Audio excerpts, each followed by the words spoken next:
Hello students, welcome to Smart Tutors. Today we are going to discuss about the concept of development and role of education in the development of country. आज हम लोग बात करने जा रहे हैं विकास की अवधारणा क्या है और देश के विकास में शिक्षा का क्या योगदान है। Concept of development and role of education in the development of country, विकास की अवधारणा और किसी भी देश के विकास में शिक्षा की भूमिका।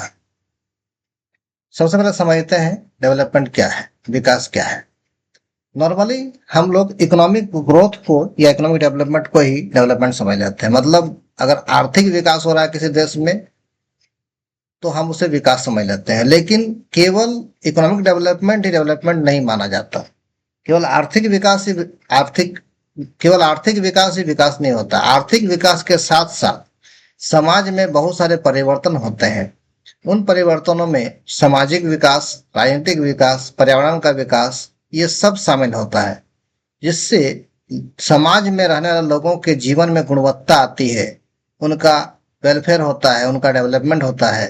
और कहीं ना कहीं हम ये कह सकते हैं कि अगर किसी देश में ओवरऑल डेवलपमेंट हो रहा है, सभी चीजों पर विकास हो रहा है, तभी उसे विकास माना जाएगा। केवल आर्थिक समृद्धि को ही हम विकास नहीं मान सकते। इस संदर्भ में कुछ विशेष पॉइंट उल्लेखनीय हैं। उनमें से पहला है, जो इसका मापदंड है कि हम कैसे मापे कि विकास हो रहा है कि नहीं, उसमें पहला पॉइंट है, पॉइंट नंबर 1, इकोनॉमिक डेवलपमेंट, आर्थिक विकास। जैसा कि नाम से ही जाहिर है कि विकास का मतलब आर्थिक विकास हम समझते हैं, तो ये भी सच है कि अगर देश में आर्थिक संपत्तियों में वृद्धि होती है, लोगों के आय का स्तर बढ़ता है, जीवन स्तर सुधरता है, औद्योगिक विकास होता है, इंडस्ट्री बनते हैं नए नए, और इंफ्रास्ट्रक्चर डेवलपमेंट होता है, बुनियादी विकास होता है। इससे, इन सब चीजों से जो वहाँ के लोग हैं, जो वहाँ की पब्लिक है, उनका जीवन स्तर बेहतर होता है, तो इसे आर्थिक विकास कहते हैं। और देश के विकास का ये एक इम्पोर्टेंट पार्ट है, एक महत्वपूर्ण अंग है। पॉइंट नंबर 2, सोशल डेवलपमेंट, सामाजिक विकास। सामाजिक विकास भी देश के विकास का ही एक हिस्सा है। सामाजिक विकास में किन किन चीजों का विकास होना चाहिए? सामाजिक विकास में एजुकेशन, हेल्थ, लिंग अनुपात में समानता, सामाजिक न्याय में सुधार, सामाजिक मूल्यों को समझना, इन सब चीजों में जब विकास होगा तो सामाजिक विकास कहेंगे। जब हम समाज में चीजों का वैल्यू को समझेंगे, समाज में रहने वाले लोगों को इसका फायदा होगा और समान रूप से सबको फायदा मिले, तो इसे सामाजिक विकास समझा जाएगा। इसमें किसी प्रकार का भेदभाव, अमीर गरीब, जाति आदि पर आधारित नहीं होनी चाहिए। जो समाज की जो भी रिसोर्सेस है वो सभी को समान रूप से मिलनी चाहिए, तभी ये माना जाए कि सामाजिक विकास हुआ है। पॉइंट नंबर 3, ह्यूमन डेवलपमेंट, मानव विकास। मानव विकास का अर्थ केवल मानव बल को बढ़ाना नहीं है, बल्कि मानव बल में एजुकेशन, हेल्थ, रिस्पॉन्सिबिलिटी, इन सब चीजों का विकास होना है। जैसे अगर किसी देश की जनसंख्या केवल बढ़ रही है और उस जनसंख्या में किसी तरह का ग्रोथ मेंटली या मोरली या टेक्निकली नहीं दिख रहा है, तो वो सारी जनता कहीं ना कहीं मजदूरी करने के अलावा और कुछ नहीं कर पाएगी। इसलिए जरूरी है कि उन्हें प्रॉपर एजुकेशन प्रोवाइड करके अलग अलग चीजों में उन्हें एक्सपर्ट बना दिया जाए, ताकि वो अपनी क्षमताओं का, अपने अपने क्षमता के साथ साथ चीजों को अच्छे से कर सके। जो उन जिसकी जैसी क्षमता है, उस क्षमता के आधार पर अपने कार्य का चयन कर सके, अपने काम को चुन ले और उसका विकास कर सके। इससे क्या होगा? इससे अलग अलग सेक्टर में लोगों को रोजगार मिलेगा, अलग सेक्टर में लोग प्रोफेशन में जाएंगे, उन्हें अलग अलग सेक्टर में बिजनेस करने का मौका मिलेगा, एक कंट्री से दूसरे कंट्री में चीजों का आदान प्रदान होगा। ये तभी पॉसिबल है जब हम मानव का ओवरऑल डेवलपमेंट करें, समग्र विकास करें। पॉइंट नंबर 4, सस्टेनेबल डेवलपमेंट, सतत विकास। सतत विकास का अर्थ है कि एक बार विकास हो गया तो वो आगे वाली पीढ़ी को कुछ सपोर्ट करेगा, लेकिन इसका मतलब ये नहीं है कि आगे वाले पीढ़ी के लिए हमेशा बना रहेगा। अतः हमें ऐसा प्रयास करना चाहिए कि पीढ़ी दर पीढ़ी विकास की प्रक्रिया चलती रहे। जैसे अगर एक बार रोड बन गया तो वो रोड 4-5 साल में खराब हो जाएगा और फिर से उसे बनाना पड़ेगा। एक बार टेक्नोलॉजी का डेवलपमेंट हो गया तो 4-5 साल में उसमें अपडेट आने लगेंगे और उसी के अनुसार फिर काम करना पड़ेगा।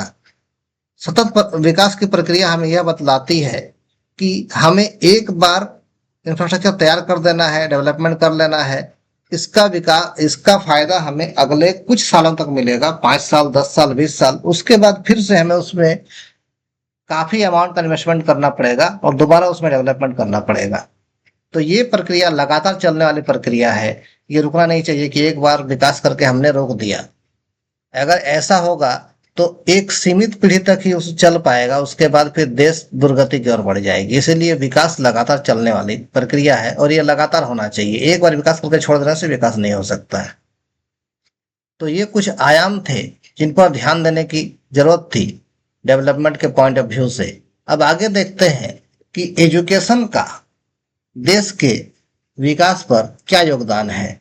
एजुकेशन किस प्रकार से देश के विकास में अपनी भूमिका निभाता है। Role of education in the development of country. शिक्षा किसी भी देश के विकास की सबसे महत्वपूर्ण भूमिका निभाती है, किसी के देश के विकास में। अर्थात जहां पर एजुकेशन होगा उस कंट्री का डेवलपमेंट धीरे धीरे होता रहेगा और सबसे इंपॉर्टेंट रोल एजुकेशन का ही होता है किसी कंट्री के डेवलपमेंट में। एजुकेशन के बिना हम ये आशा नहीं कर सकते कि किसी भी देश का डेवलपमेंट हो पाएगा, प्रगति हो पाएगी।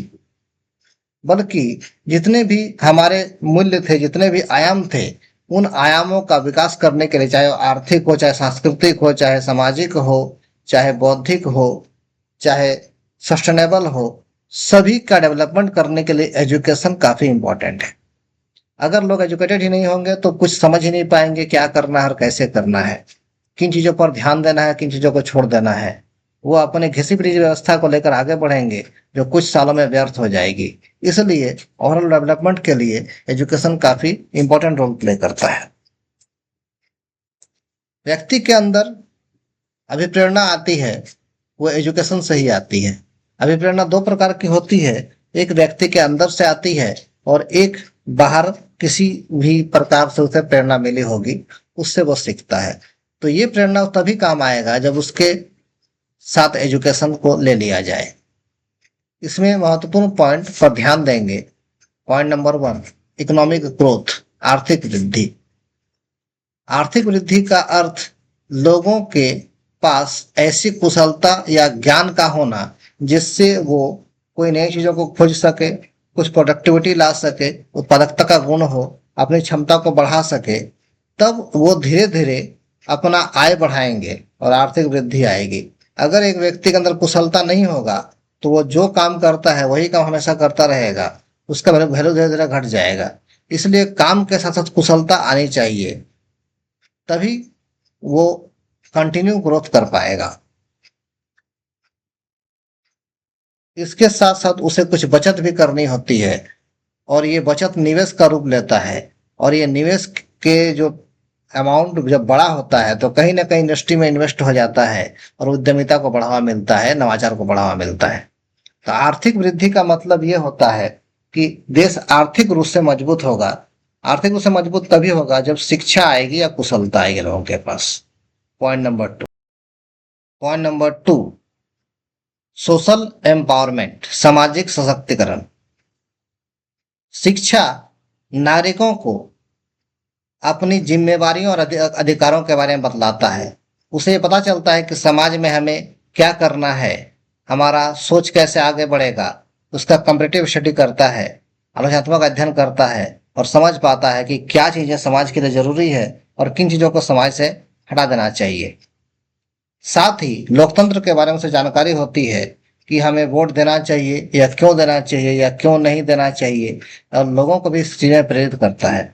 न्यायिक व्यवस्था क्या है, समाज में न्याय का किस तरह से पालन किया जाता है, इन सब चीजों के बारे में उसे जानकारी होती है और वो समाज के अनुकूल अपना कार्य करता है। अर्थात सामाजिक क्षमता को बढ़ाने के लिए, समाज की बारे में जानकारी के लिए एजुकेशन का होना जरूरी है।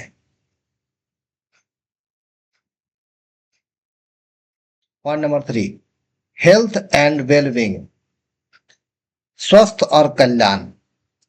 एजुकेशन से व्यक्ति स्वास्थ्य के बारे में जान पाता है। हम कैसे स्वस्थ रह पाएंगे, इसमें सबसे पहले देखा जाता है कि महिलाओं और बच्चों के स्वास्थ्य पर विशेष ध्यान देना देना चाहिए, क्योंकि जितनी भी तरह की बीमारियां होती है ज्यादातर महिलाओं और बच्चों से ही शुरू होती है।